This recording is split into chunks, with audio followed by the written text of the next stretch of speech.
Jeshi la polisi mkoa wa Mbeya limejiimarisha zaidi kiusalama baada ya kupokea magari manne mapya ya kivita, ikiwa ni mgao kutoka kwa mkuu wa jeshi la polisi nchini IGP.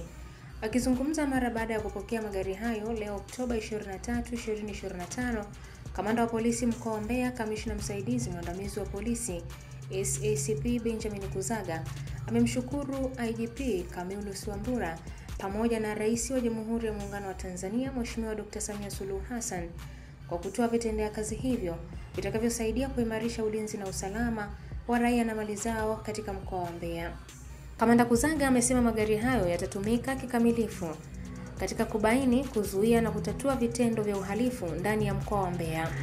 Ameongeza kuwa jeshi hilo litayatunza magari hayo vizuri ili kuhakikisha yanatimiza malengo yaliyokusudiwa na serikali pamoja na jeshi la polisi. Mimi ni Irene Nziko na hii ni ABT Media. Kwanza kabisa tunaomba sisi mkoa wa Mbeya kwa niaba ya maafisa wakaguzi na askari, mimi kamanda wa polisi wa mkoa wa Mbeya nishukuru kwa kupewa vitendea kazi kutoka jeshi la polisi Tanzania kupitia kwa afande mkuu wa jeshi afande IGP Wambura. Lakini kwa namna ya pekee tumshukuru Mheshimiwa Rais, ametusaidia sisi jeshi la polisi kuletea vifaa ambavyo ni vya kisasa vitakavyotusaidia kwenye kazi zetu za kila siku katika kuhakikisha kwamba usalama wa raia na mali zao unaimarishwa.